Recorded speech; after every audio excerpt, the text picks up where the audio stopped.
এই গোস্ত শটপড়ায় যদি গরুর গোস্ত শটপড়ায় একজন আরেকজনের থাপড়ায় মাইরা ফেলায় গরুর গোস্তের জন্য, এর চাইতে ছোট মন মানসিকতার কি হবে?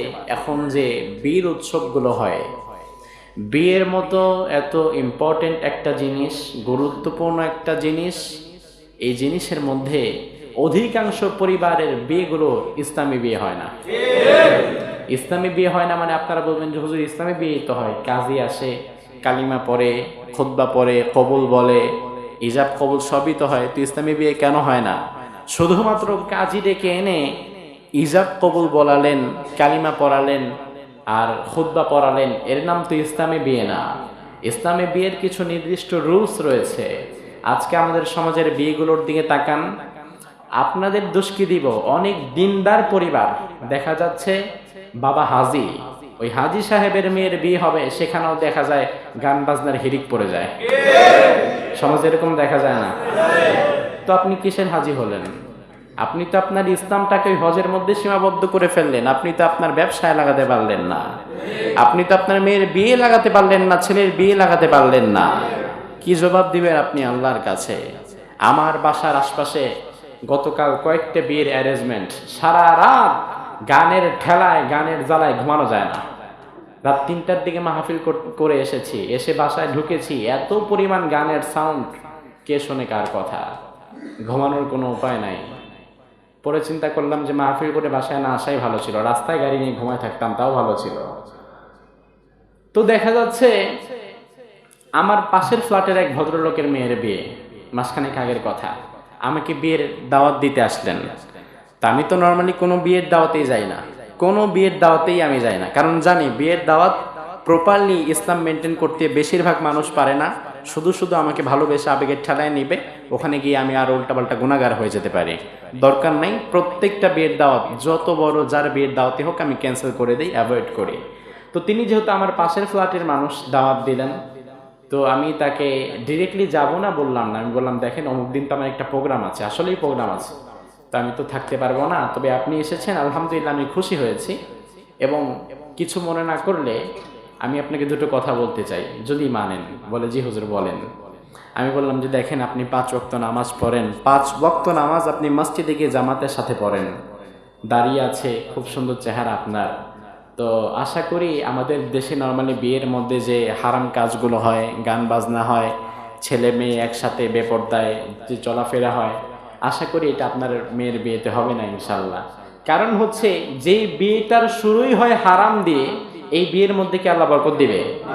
আর এই সংসার তো কদিন পরে এমনিই উড়ে যাবে। যে বিয়েটা শুরুই হচ্ছে একটা হারাম কাজ দিয়ে।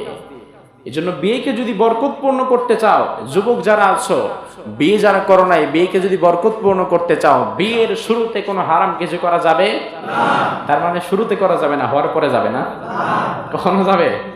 আমাদের বাংলাদেশের মানুষ তো অনেকে আমাদের কথা অর্ধেকটা বুঝে আর অর্ধেকটা বুঝে না, কি না বুঝে একটা উল্টাপাল্টা কাজ করে ফেলে। তো শুরুতে যাবে না মানে শেষে যাবে এমনটা না, কখনোই যাবে না। তোমার বিয়ের মতো একটু ইম্পর্টেন্ট একটা কাজের শুরুতে শেষে কখনো কোনো হারামের সংমিশ্রণ থাকতে পারবে না। আমি তাকে বললাম আপনি মুরব্বী মানুষ, বয়স্ক মানুষ, পাকা দাড়ি, আপনার 5 ওয়াক্ত নামাজ পড়েন, তো ইনশাআল্লাহ তাআলা আপনার মেয়ের বিয়েতে এই গান বাজনাগুলো করবেন না এবং কোনো খাবারের অপচয় করবেন না। সে বলল জি হুজুর, খুব ভালো কথা বলছেন, আলহামদুলিল্লাহ। 2 দিন পরে মেয়ের বিয়ে।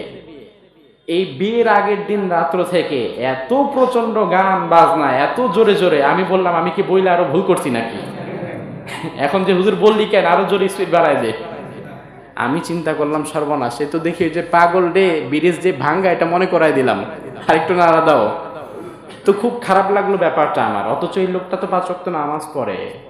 আমাদের সমাজে, আমি তো আমাদের বাসার ওদিকের কথা বললাম, আপনাদের সাভারের সাক্ষী তো আপনারাই দিবেন, মানুষটা ভালো, 5 ওয়াক্ত নামাজ পড়ে, হাজী সাহেব, দিনদার, সবকিছু ভালো, কিন্তু তার পরিবারের বিয়ের মধ্যে গান বাজনা শুরু হয়ে যায়, নাই?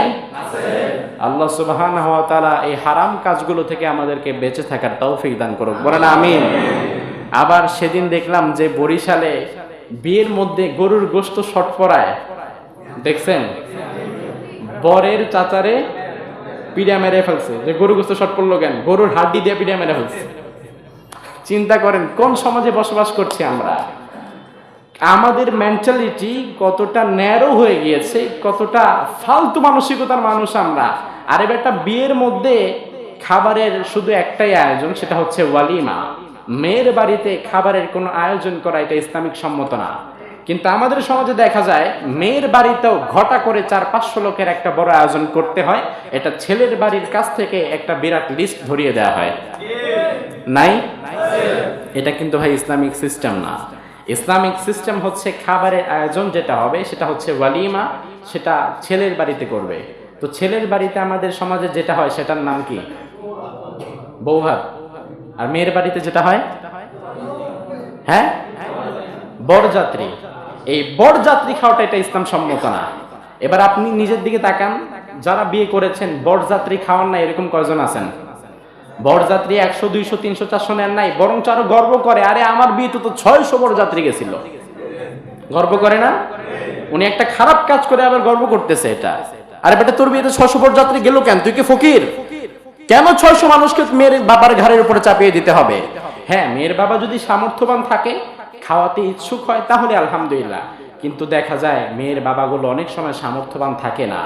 এই বরযাত্রীর খাবারের খরচ জোগাতে জোগাতে মেয়ের বয়স 30 হয়ে যায়, বিয়ে দিতে পারে না, সাহস করে না যে এতগুলো মানুষ কিভাবে খাওয়াবো, কোথায় রাখবো।